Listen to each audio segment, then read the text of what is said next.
On this podcast, we let folks introduce themselves. Do you want to just tell our audience who you are? Yeah, hey everyone. My name is Lucas Alandici. I'm a poet. I'm a artist philosopher of IDFSA. I'm a writer. I make zines. Adjunct professor, prison education. And happy to be here. Well, yeah, it's great to have you here. Now, you just finished writing a book that you've been working on for some time. You're trying to get it out there. Usually, I like to, fully read through the books before I have authors on to talk, but this is so unique and I'd say important. As soon as I saw it, I was like, oh, wow, I want to talk about this right away. I'm sure you and I will talk again soon anyway. So I'll admit, I first started, looking through the book. I have read parts of it now. And when I first saw the mention of mercenaries playing a heavy part in throwing off the yoke of French imperialism, I was a bit skeptical, but I dug into the material a little bit more. What to you makes Comoros a socialist project, and then tell us about the actors involved in throwing Yeah, off Ahmed Abdallah and the French power structure on the island in '75. Tell us about yeah. that. This is the book right here. Yeah. Um, Yeah, what caught my interest and what makes it a socialist project. So Comoros is this tiny archipelago, a little north of Madagascar and everything. And like many, every country is different. African socialism is actually this very broad term for every country or every people's kind of self-determination, everything. So Comoros, was part of the French prefecture project. It was literally kind of like a county and everything. And Comoros, with its three islands, is literally the size of Ramsey County if you put their landmass together. And what happened is, everyone in the countries and at this time we're looking to Mao and Che and Lenin and everything for their self-determination and everything. And Comoros is different many times because it had many competing groups, but most of the groups were in what is now Tanzania and Madagascar and everything. So there wasn't not a lot of things happening on the ground. There was like some student associations, but they came very much in thaws with Mao and Verhoeven in Paris and everything. But anyways, like it literally came to a point where like independence was just a way of like controlling the local, having the local bourgeoisie take over, and there's only like one or two, and this character named Ahmed Abdallah was one of them, and there's a few other like differences. Their bourgeois parties were pretty similar because one was called the Green Party, one was called the White Party, Parte Verde, Parte Blanca, and they literally came down to personality cults and everything. So, anyways, they saw this, they saw Abdallah's rule pretty, fractured. They gave it to a guy named Prince Sayed, and he died and everything. And then, like a lot of things like a lot in this time, revolutions were upturned by mercenaries or by the government themselves, just like what happened in Congo, and Guinea-Bissau and everything. So like they went to this guy named uh, Robert Denard, and Robert Denard is very much celebrated on the internet, but he is very much a pirate, a mercenary. He, was in the French Special Forces. He Mm. overturned Gabon. Like I mean, it was like small countries, but man, these had a lot of people's, interest at stake of revolution and liberation, and everything. So with France's help and with a lot of other they overturned Abdul Abdallah and put this guy in his 40s. His name was Ali Soleil. And Ali Soleil was, I mean, it's hard, and like this book is really difficult because my cursory knowledge of French is very limited. I'm a white guy from the Midwest, and my Swahili, unfortunately, is not the best. But like, I still thought that, hey, like Western Marxism needs to be enthralls to Ellie Soleil and everything. So, anyways, long story short, Ellie Soleil was never ever like hidden about his politics. He was in Paris. He studied to become an agronomist and everything. So, like, I mean, I mean, there's accounts that he was there for the big 1968 revolution. So, I mean, he became when he came back to Comoros, the capital in Moroni, he quickly rose up to like the minister of like tourism and trade and everything. And anyways, they saw this young guy. They're like, oh, he's going to be the person that France is going to hold on to in Comoros. It's going to be this friendly imperialism. France is going to be in control, but it's not going to be like France is in control. So, anyways, they just kind of dropped him in there. They took over the radio station, like 100 mercenaries took over. They kicked Abdullah out. He fled to somewhere else, and so like then there was this quick. It was like Bob Denard's like, oh my god, this guy is a Marxist. Like it's like this. Read these accounts, like it's almost like he was like surprised, like and the surprise came when like LA was like, well, we have to like lead a pink march to liberate the fourth island. I mean, there's four islands. The fourth one, Mayotte, or in Swahili it's Maori, was still under French control. They actually wanted to stay under French control. They actually voted for it. But anyways, like from that failed pink march, landing on another island, Bob Denard was quickly like kicked out and everything, and that's when the social and secular republic started, like in early 1976. After the coup was in 1975. So Yeah, well, that's yeah. I think the most recent just to give some more recent items, the most recent French colony that was being rocked by well, obviously there's been a number in Africa, obviously, that have been trying to kick out the French. But a while back, New Caledonia, mm-hmm. the island, the Kanak people there had a huge uprising and had put the French on the back foot for a period of time. Although I have not heard exactly where things stand at the moment. So, you know, how does as far as from what of Comoros now, how does Comoros today compare to Comoros of the 70s? Do people Well, as far as do people speak of socialism on the islands today? Is it something that's part of the culture and the discussion, or has it been buried, or where are we at? yeah, it's very, very much still buried. You know, yeah, the Comoros definitely. There's a part in the book where it's like, it's pretty much Comoros is definitely ruled by the World Bank. They're always trying to fix their infrastructure, trying to get tourism and everything. As far as like, I mean, I've tracked down a lot of people. There's like, one of the best that has really been helpful is Quatre Etoiles Edition. They're more of the very upfront people with Ellie Soleil's legacy. They connect with Ellie Soleil's sister.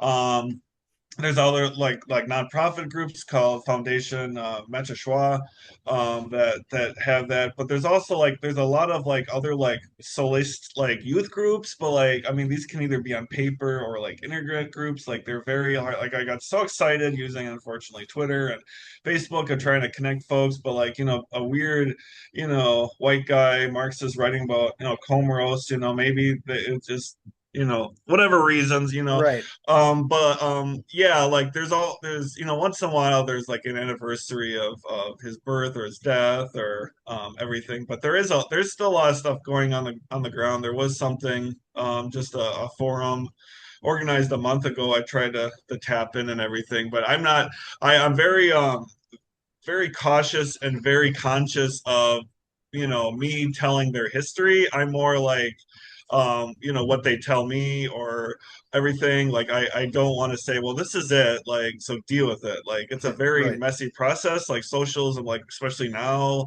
with like a revolutionary situation, it's a very, very messy process. Personalities are very messy.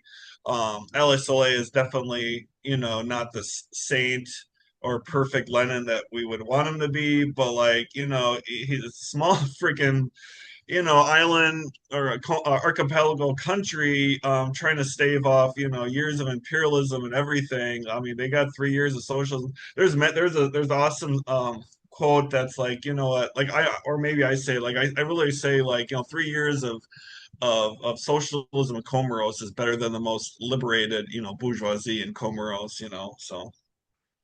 No, absolutely fair assessment. And you used a lot of longer passages, and I think probably again the reason you're trying to, like, and it's something I try to do on this show is let people, speak for themselves and speak in the first person and give their accounts without too much commentary other than, trying to help interpret what's being said if I think that it might be misinterpreted for whatever reason. So that's kind of where I'm at, and I think maybe, that's where you're coming at it from as well. Yeah, it was I mean, it's something I had never heard about at all, was not familiar with at all. And as soon as I saw it, I was like, it's like, it's like a blank space hole in my knowledge. And I'm like, wait a minute. And then I gotta hone in on it and look in on the cover and be like, okay, wait a minute. This is something I need to look into. And I will read the book in full. I have read a good portion of it. I ended up skimming it, but then I ended up going back and reading some significant passages. So I'm like, okay. Um, one thing that I came across in some of my other research, in 1989, uh, Ahmed Abdallah, the same guy, who was overthrown earlier, is assassinated. Um, there's a few different stories I found from different groups that have probably interests in, what exactly went down there. But potentially, is that assassination a postscript to the legacy of socialist Comoros? Is it Uh, connected in some way? What's your oh gosh, yeah, yeah. okay? Yeah, because like right after, because like I'll just give a little background. So Yeah, like no. socialism and Comoros, like it was very, very unique because it was probably the only socialist country that legalized marijuana. They had like little like Chinese commune type Soviets called Mordryas. Just really little villages that had like communications and post office. Ali Soleil communicated a lot over radio and everything with messages. Focused a lot on agrarian and like the really small semi-proletariat that was in Moroni. But he also had to overcome like the three islands, like the three islands, Ajuan. I mean, that's a French word. I can never hardly pronounce the Swahili one, so forgive me. Right. Mole, Anjuan, and then Grand Comoros, the main island. So he literally had like even limited dialects. I mean, it was like literally trying to organize. I mean, it was like almost like Ramsey versus like Sibley or Blue Earth. Like it was that is that different. He also tried to like modernize the language, use languages to people, got rid of a lot of like internet says like, well, the worst thing he did, was like burn like he got rid of the French colonial service. He sent 1,000 people packing home. He burnt like the archives. And there's a lot of people that like, well, he didn't burn the archives. He burned some, but to make a show of like, we're not going back. Like, we're burning the past. Like, so I mean stuff like that. And what's amazing, I always tell people like, like Comoronians, like there's all these quotes I run into, like Comoros, like between like a fable and mythicism and myth and fact are like totally woven and everything. And Mm. that's just beautiful because like, like a socialist, like we always like talk about like antidotes of Lenin or Mao or Stalin. I tell Stalin jokes all the time. I love it. It's just part of this fabric that it's okay. Like it's okay to have myth and fables and everything.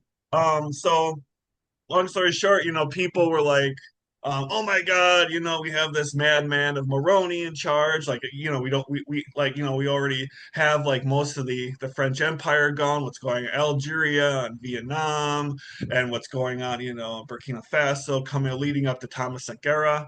So they said, okay, Bob, you've been there before. How about you get rid of him? And he, and Ali Soleil said, if I'm killed, put your weapon. He told the kind of the red guard called the Moisey. He said, "Well, if I'm captured, fight on. But if I'm killed, save yourselves. Put bloodshed."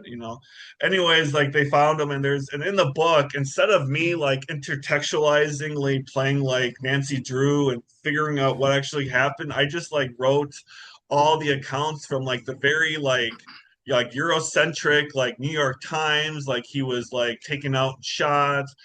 There's other times when he was stabbed. I mean, whatever. But he ended up dying. I mean, and they have this grave. It's like in concrete, LA Soleil and outside of Moroni and everything. Um, And so after he was killed, literally Denard and his mercenaries literally became the presidential guard, and put Abdallah back in charge. So he was pretty much like, I mean, there's horribly racist books and accounts calling him the White Sultan of Comoros, and he kept it as his base so he could launch other, attacks, because he was a fucking pirate.